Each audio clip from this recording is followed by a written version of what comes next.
बोलिए सत्य गुरुदेव की जय। बोलिए बंदी छोड़ सतगुरु रामपाल जी महाराज की जय।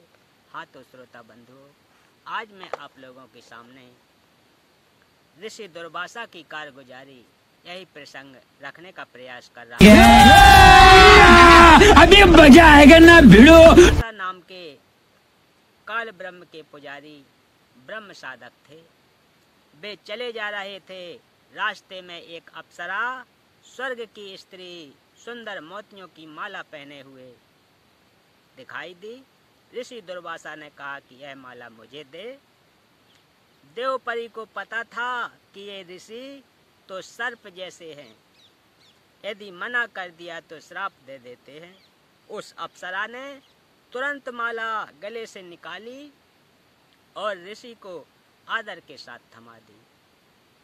दुर्वासा ऋषि ने वह माला सिर पर बालों के जूते में डाल ली। चला जा रहा था। आगे से स्वर्ग का राजा इंद्र अपना ऐरावत हाथी पर बैठा आ रहा था। उसके आगे आगे अप्सराएं तथा गंधर्व जन गाते बजाते चल रहे थे और वे और भी करोड़ों देवी देवता साथ साथ सम्मान में चल रहे थे। दुर्वासा ऋषि ने माला अपने सिर से उठाकर इंद्र की ओर फेंक दी। इंद्र ने वह माला हाथी की गर्दन पर रख दी। हाथी ने वह माला अपने सूंड से उठाकर जमीन पर फेंक दी। जैसे इंद्र को कोई भक्त या देव कोई फूल माला भेंट करता था तो इंद्र उसको बाद में हाथी की गर्दन पर रख देता था। जब इंद्र हाथी पर बैठा हो, हाथी उसे उठाकर नीचे फेंक देता था। हाथी ने उसी रूटीन में वह माला नीचे फेंक दी थी। इस बात से ऋषि दुर्वासा कुपित हो गए और बोले कि हे इंद्र, तेरे को राज्य का अभिमान है, मेरे द्वारा दी गई माला का तूने अनादर किया है। मैं श्राप देता हूँ कि तेरा सर्वराज नष्ट हो जाए। देवराज इंद्र एकदम कांपने लगा और बोला कि हे विप्र, मैंने आपकी माला को आदर से ग्रहण करके हाथी के ऊपर रखा था। हाथी ने अपनी औपचारिकता बस नीचे डाल दी। मुझे क्षमा करें। बार बार करबद्ध होकर हाथी से नीचे उतरकर दंडवत प्रणाम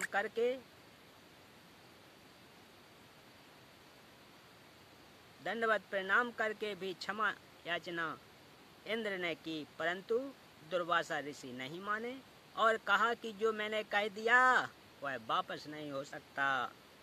कुछ ही समय में इंद्र का सर्वनाश हो गया, स्वर्ग उजड़ गया। एक बार ऋषि दुर्वासा जी द्वारका नगरी के पास जंगल में कुछ समय के लिए रुके। द्वारका वासियों को पता चला कि दुर्वासा जी अपनी नगरी के पास आए हैं। ये त्रिकालदर्शी महात्मा हैं, सिद्धि युक्त ऋषि हैं। द्वारकावासी श्री कृष्ण से अधिक शक्तिशाली किसी को नहीं मानते थे। श्री कृष्ण के पुत्र श्री प्रद्युम्न सहित कई यादवों ने योजना बनाई कि सुना है दुर्वासा जी त्रिकालदर्शी हैं, मन की बात भी बता देते हैं, अंतर्यामी हैं। उनकी परीक्षा लेते हैं। यह विचार कर प्रद्युम्न को गर्भवती स्त्री का स्वांग बनाकर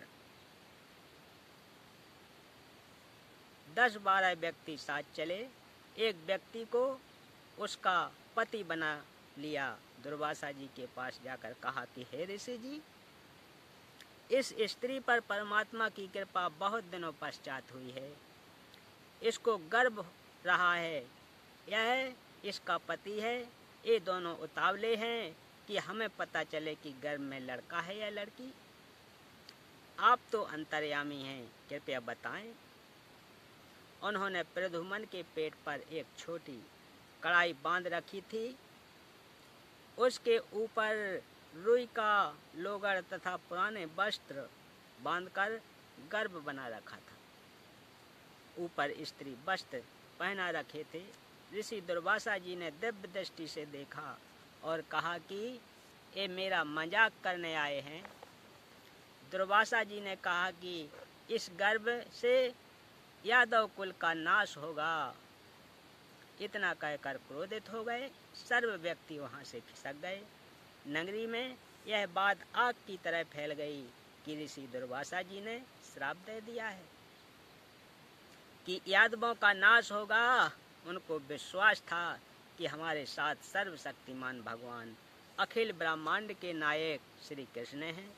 दुर्वासा के श्राप का प्रभाव हम पर नहीं हो पाएगा। फिर भी कुछ बुद्धिमान यादव इकट्ठे होकर श्री कृष्ण जी के पास गए तथा ऋषि दुर्वासा से किया बच्चों का मजाक तथा ऋषि दुर्वासा द्वारा दिए श्राप का वृत्तांत बताया।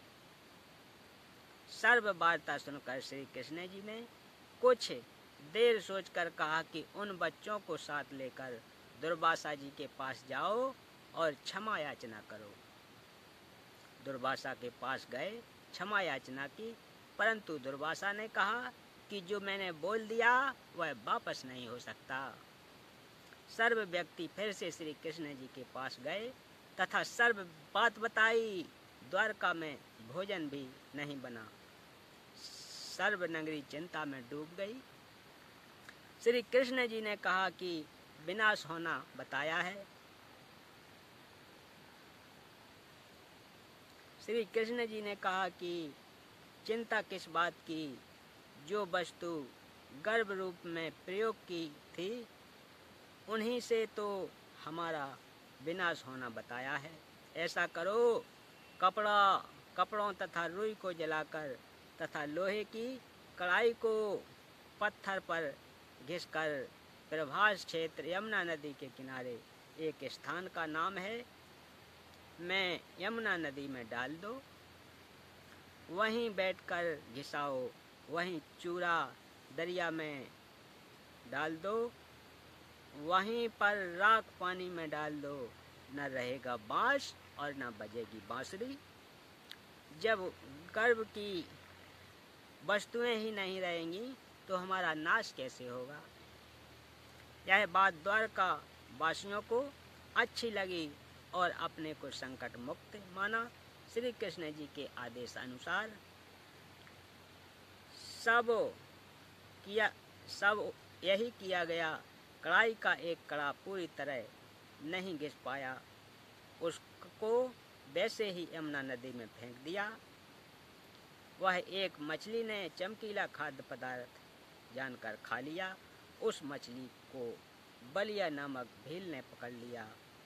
जब मछली को काटा तो उससे नकली धातु की जांच करने के पश्चात उसको अपने तीर को आगे के हिस्से में विषयुक्त करवाकर लगवा लिया। उसे सुरक्षित रख लिया। जो कड़ाई का लोहे का चूरा पानी में डाला था वह लंबे सरकंडे जैसे घास के रूप में यमुना नदी के किनारे किनारे पर उग गया। कुछ समय उपरांत द्वारका नगरी में उत्पात मचने लगा। छोटी सी बात पर एक दूसरे का कत्ल करने लगे। आपस में बैर विरोध बढ़ गया। नगर के लोगों की यह दशा देखकर नगरी के गणमान्य व्यक्ति भगवान श्री कृष्ण के पास गए और जो कुछ भी नगरी में हो रहा था बताया और कारण तथा समाधान श्री कृष्ण जी से जानने की इच्छा व्यक्त की, क्योंकि श्री कृष्ण जी यादव तथा पांडवों के आध्यात्मिक गुरु थे। संकट का निवारण गुरुदेव से ही कराया जाता है। श्री कृष्ण जी ने कारण बताया कि दुर्वासा ऋषि का श्राप फल रहा है। समाधान है कि सर्व नर यादव चाहे आज का जन्मा भी लड़का क्यों ना हो, सब प्रभास क्षेत्र में जहाँ पर उस कड़ाई का चूर्ण डाला था जाकर यमुना में स्नान करो, तुम श्राप युक्त मुक्त हो जाओगे। सर्व द्वारका वासियों ने श्री कृष्ण के आदेश का पालन किया। सर्व नर यादव प्रवास क्षेत्र में श्राप मुक्त होने के उद्देश्य से स्नान करने के लिए चले गए। ऋषि दुर्वासा के श्राप के कारण सर्व यादव समूह बनाकर इकट्ठे हो गए। पहले स्नान किया कि श्राप मुक्त होने के पश्चात हो सकता है कि आपसी मनमुटाव दूर हो जाए, परंतु ऐसा कुछ नहीं हुआ। पहले सबने स्नान किया, फिर आपस में गाली गलौज शुरू हुआ। फिर उस घास को उखाड़कर एक दूसरे को मारने लगे। जो घास सरकंडे लोहे की कड़ाई के चूर्ण से उगा था, वह तलवार जैसा कार्य करने लगा। सरकंडे को मारते ही सिर धड़ से अलग होकर गिरने लगा। इस प्रकार सर्व यादव आपस में लड़कर मृत्यु को प्राप्त हो गए। कुछ 100, 200, 400 शेष रहे थे। उसी समय श्री कृष्ण जी भी वहीं पहुंच गए। उन्होंने भी उस घास को उखाड़ा, उसके लोहे के मूसल बन गए। शेष बचे अपने कुल के व्यक्तियों को स्वयं कृष्ण जी ने मौत के घाट उतारा। इसके पश्चात श्री कृष्ण जी एक वृक्ष के नीचे विश्राम करने लगे। इतने में देवयोग से वह बलिया नामक भील, जिसने उस लोहे की कड़ाई के कड़े का विषाक्त तीर बनवाया था, उसी तीर को लेकर शिकार की खोज में उस स्थान पर आ गया जहाँ पर श्री कृष्ण जी विश्राम कर रहे थे। श्री कृष्ण जी के दाएं पैर में तलवे में पदम बना था, उसमें 100 वाट के बल्ब जैसी चमक थी। वृक्ष की झुरमुट नीचे तक लटकी थी, उनके बीच में पदम की चमक स्पष्ट नहीं दिख रही थी। बलिया भील ने सोचा कि यह हिरण की आंख दिखाई दे रही है, इसलिए तीर चला दिया। हिरण को मारने के उद्देश्य से जब तीर श्री कृष्ण जी के पैर में लगा तो श्री कृष्ण जी ने कहा कि मर गया रे, मर गया। बलिया भील को आभास हुआ कि तीर किसी व्यक्ति को लग गया। दौड़कर गया तो देखा कि द्वारकाधीश मारे दर्द के तड़प रहे थे। बलिया ने कहा कि हे महाराज, मुझसे धोखे से तीर चल गया। आपके पैर की चमक को मैंने हिरण की आंख जानकर तीर मार दिया, मुझसे गलती हो गई, क्षमा करो महाराज। श्री कृष्ण ने कहा कि तेरे से कोई गलती नहीं हुई है, यह तेरा और मेरा पिछले जन्म का लेन देन है, वह मैंने चुका दिया है। तू त्रेता युग में सुग्रीव का भाई बाली था, मैं रामचंद्र पुत्र दशरथ था। मैंने भी तेरे को वृक्ष की ओट लेकर धोखे से मारा था, वह अदला बदला पूरा किया है। इस प्रकार दुर्वासा ऋषि के श्राप से सर्व यादव कुल का नाश हुआ। जो वर्तमान में यादव हैं वे तो वो हैं जो उस समय माताओं के गर्भ में थे, बाद में उत्पन्न हुए थे। बोलिए सत्य गुरुदेव की जय। गरीब दुर्वासा को पे तहाँ समझ न आई नीच, 56 करोड़ यादव कटे मची रुधर की। दुर्वासा ने बच्चों के मजाक को इतनी गंभीरता से लिया कि उनके कुल का नाश करने का श्राप दे दिया। उस नीच दुर्वासा ने यह भी नहीं सोचा कि क्या अनर्थ हो जाएगा। बात कुछ भी नहीं थी।